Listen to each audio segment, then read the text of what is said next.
ഇടുക്കി കൂട്ടാറിൽ പോലീസിന്റെ അതിക്രമത്തിൽ പരിക്കേറ്റ ആൾക്ക് 1 മാസം കഴിഞ്ഞിട്ടും നീതി ലഭിച്ചില്ലെന്ന ആരോപണം ഓട്ടോറിക്ഷ തൊഴിലാളിയായ മുരളീധരനാണ് പരിക്കേറ്റത്. അടിയേറ്റ മുരളീധരന്റെ പല്ല് പൊട്ടിപ്പോയിരുന്നു. വാർത്തയുടെ വിശദാംശങ്ങളുമായി ബിനീഷ് ആന്റണി ചേരുന്നു. ബിനീഷ്, ഡിസംബർ 31-ന് ന്യൂ ഇയർ ആഘോഷത്തിൽ പങ്കെടുത്ത ആളുകൾക്ക് നേരെയാണ് പോലീസിന്റെ ആക്രമണമുണ്ടായത്. ഇതിലാണ് പോലീസിന്റെ മർദ്ദനത്തിൽ ഓട്ടോ ഡ്രൈവറായ മുരളീധരന് പരിക്കേൽക്കുന്നത്. ദൃശ്യങ്ങളിലടക്കം നമുക്ക് കാണാവുന്നതാണ് ഇത്തരത്തിൽ സിഐയുടെ അതിക്രമം. വാർത്തയുടെ വിവരങ്ങൾ എങ്ങനെയാണ്? വൃന്ദ, ഡിസംബർ 31-ന് രാത്രി 11 മണിക്ക് ശേഷമാണ് ഇത്തരത്തിൽ ഒരു സിഐയുടെ ഇത്തരത്തിൽ പ്രകോപനം ഉണ്ടാകുന്നത്. ഈ മുരളീധരൻ സംഘത്തിലെ പരിപാടി കഴിഞ്ഞ ശേഷം മുരളീധരനും കൂട്ടുകാരും കൂട്ടാതെ കവലയിൽ നിൽക്കുകയായിരുന്നു. പിന്നീട് പടക്കം മേടിച്ച് നമുക്ക് കേക്ക് മുറിക്കാം എന്നുള്ളൊരു 12 മണിക്ക് നമുക്ക് കേക്ക് മുറിക്കാം എന്നുള്ളൊരു ചർച്ചയുണ്ടായി. പിന്നീട് കൂട്ടുകാരൊത്ത് പടക്കം മേടിച്ച് കവലയിൽ നിൽക്കുമ്പോഴാണ് സിഐയുടെ വാഹനം അവിടെ എത്തുന്നത്. എത്തിയ ശേഷം യാതൊരു പ്രകോപനമില്ലാതെ വണ്ടിയിൽ നിന്ന് ചാടി ഇറങ്ങുന്നു.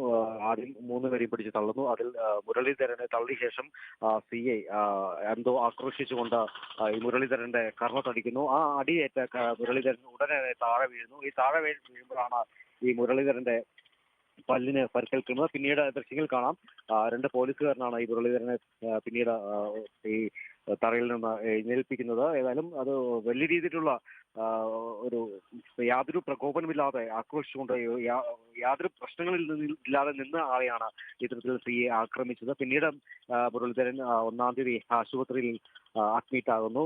പല്ലിന് ചികിത്സ വഴി അഡ്മിറ്റ് ആകുമ്പോൾ പിന്നീട് പോലീസുകാർ ഇടപെട്ട് ഇത് കേസാക്കേണ്ട ഇപ്പോൾ പരിക്കേറ്റ മുരളീധരൻ നമ്മളോടൊപ്പം ചേരുന്നു.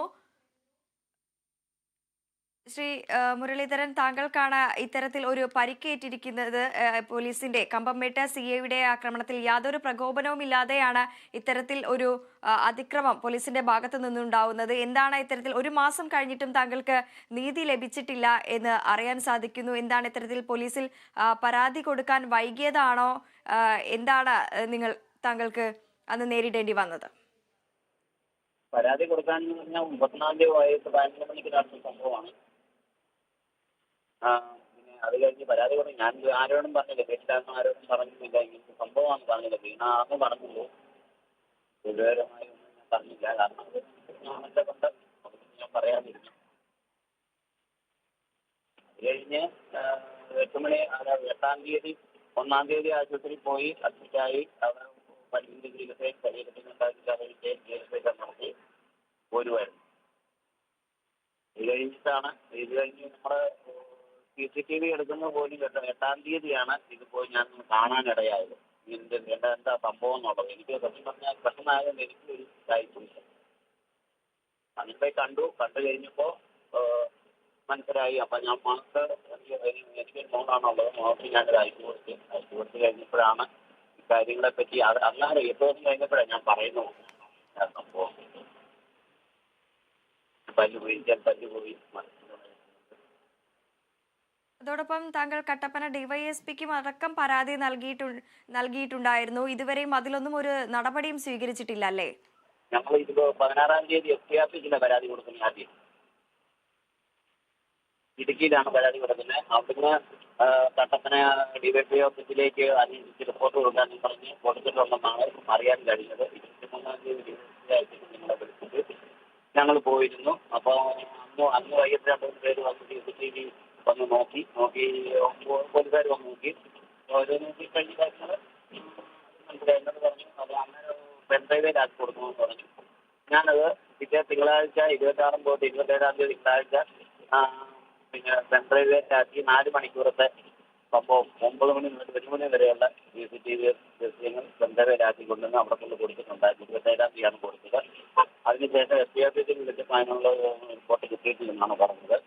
കാര്യങ്ങളൊന്നും അറിയില്ല. നമുക്ക് ആ ദൃശ്യങ്ങളിൽ തന്നെ കാണാം, താങ്കൾക്ക് മർദ്ദനമേറ്റതിന് ശേഷം CI നേരിട്ട് പോകുന്ന, താങ്കൾ മർദ്ദനമേറ്റ് താഴെ വീണ് കിടന്നിട്ട് പോലും ശ്രദ്ധിക്കാതെ പോകുന്ന ഒരു സമീപനമാണ് ഉണ്ടായിരിക്കുന്നത് അല്ലേ? പിന്നീടും വന്ന് മർദ്ദിക്കുന്നത് ദൃശ്യങ്ങളിൽ കാണാം. എന്തോ നമുക്ക് നാമക്കേടൊന്നും ഞാൻ അങ്ങനെ ആരോടും പറഞ്ഞില്ല. അത് ലൈവ് CCTV കണ്ടപ്പോഴാണ് ചോദിക്കുന്നത്. അതോടൊപ്പം തന്നെ ആശുപത്രി ചിലവ് വഹിക്കാമെന്ന് പോലീസ് ഉദ്യോഗസ്ഥർ ഉറപ്പ് നൽകിയിരുന്നല്ലോ. പിന്നീട് അത്തരത്തിലുള്ള ഒരു അവർ വന്ന് ഈ ചിലവ് വഹിക്കുന്ന കാര്യങ്ങൾ എന്തെങ്കിലും നടപ്പിലായിട്ടുണ്ടോ? ഇല്ല ഇല്ല ഇല്ല ഇല്ല, അവര് കൊടുക്കാം, കുഴപ്പമില്ലാതെ 8-ാം തീയതിക്ക് പൈസ തന്നേക്കാന്നൊക്കെ പറഞ്ഞായിരുന്നു. അത് ആശുപത്രിയിൽ തന്നെയാണ് പൈസ തന്നേക്കാൻ പറ്റി വെക്കുന്നതിന് 15,000 രൂപ ആവുന്നത്, കുഴപ്പമില്ലെന്ന് പറഞ്ഞു. അപ്പോൾ തന്നേക്കാന്ന് പറഞ്ഞു. പിന്നീട് അവർ അതിൽ നിന്ന് പിന്മാറിപ്പോയി. അങ്ങനെ സംഭവിച്ചത്. ശരി, നന്ദി. ശ്രീ മുരളീധരനാണ് നമ്മളോട് പ്രതികരിച്ചത്. ബിനീഷ് ആന്റണി തുടരുന്നു. ബിനീഷ്, ഇപ്പോഴും പറയുന്നത് ഇത്തരത്തിൽ ആക്രമണം സംഭവിച്ചതിന് ശേഷവും ഈ പോലീസ് ഉദ്യോഗസ്ഥർ എത്തി ഇതിന്റെ ചിലവ് വഹിക്കാമെന്ന് പറഞ്ഞെങ്കിലും യാതൊരു നടപടിയും പിന്നീട് ഉണ്ടായിട്ടില്ല എന്നതാണ്.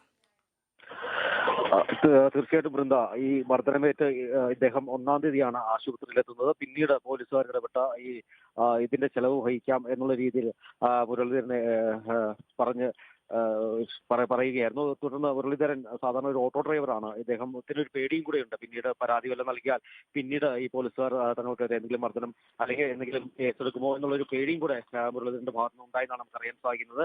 ഏതായാലും ഈ ചെലവ് വഹിക്കാം എന്ന് പറഞ്ഞ ശേഷം പിന്നീട് പോലീസ് ഈ ഭാഗത്തേക്ക് തിരിഞ്ഞു നോക്കിയിട്ടില്ല. അതോടൊപ്പം തന്നെ 16-ാം തീയതിയാണ് ഈ മുരളീധരൻ പിന്നീട് വീട്ടിൽ ഈ കാര്യം പറയുന്നത്. തലേദിവസം പോലീസ് പിടിച്ച് തള്ളി അങ്ങനെ വീണപ്പോഴാണ് ഈ തനിക്ക് തന്റെ പല്ലിന് ക്ഷതമേറ്റത്, അല്ലെ പല്ല് പോയത് എന്നാണ് വീട്ടിൽ ധരിപ്പിച്ചിരുന്നത്. പിന്നീടാണ് ഈ 16-ാം തീയതി മകളാണ് ഈ CCTV ദൃശ്യങ്ങളടക്കം മകൾ കാണാനിടയായത്. പിന്നീട് ഈ മകളായിരുന്നു ഈ SP ഓഫീസിൽ കംപ്ലൈന്റ് കൊടുത്തത്. ഇതനുസരിച്ച് 16-ാം തീയതിയായിരുന്നു ഇവർ ജനുവരി 16-ാം തീയതി SP ഓഫീസിൽ ഇടുക്കി SP ഓഫീസിൽ പരാതി നൽകുന്നു. പിന്നീട് 24-ാം തീയതി നെടുങ്കണ്ടം DSP ഓഫീസിൽ മൊഴിയെടുക്കാൻ ഇവർ വിളിക്കുന്നു. ഈ മൊഴിയെടുത്ത ഇത്രയും ദിവസമായിട്ടും, അതായത് ഈ ജനുവരി 24 മൊഴിയെടുത്ത ശേഷം ദിവസം ഇത്രമായിട്ടും ഈ ഉദ്യോഗസ്ഥനെതിരെ CIക്കെതിരെ യാതൊരു നടപടി ഒന്നും സ്വീകരിച്ചിട്ടില്ല. അതോടൊപ്പം തന്നെ ഇയാൾക്ക് നീതി ലഭിച്ചിട്ടില്ല എന്ന് വേണം തന്നെ പറയാൻ. ഏതായാലും ഇത് ഇപ്പോൾ വലിയ രീതിയിൽ വാർത്തയായതോടെ CIക്കെതിരെ നടപടി ഉണ്ടാകുമെന്നാണ് നമുക്കറിയാൻ സാധിക്കുന്നത്. SP ഫോണിൽ ബന്ധപ്പെടാൻ സാധിച്ചിട്ടില്ല ഇതുവരെയും. ഏതായാലും SP ഫോണിൽ ബന്ധപ്പെട്ട ശേഷമായിരിക്കും ബാക്കി എന്തായിരിക്കും ഇതിനുള്ള ഒരു നടപടിക്രമങ്ങൾ എന്നുള്ള കാര്യത്തിൽ നമുക്കൊരു വ്യക്തത വരികയുള്ളൂ. ശരി ബിനീഷ്.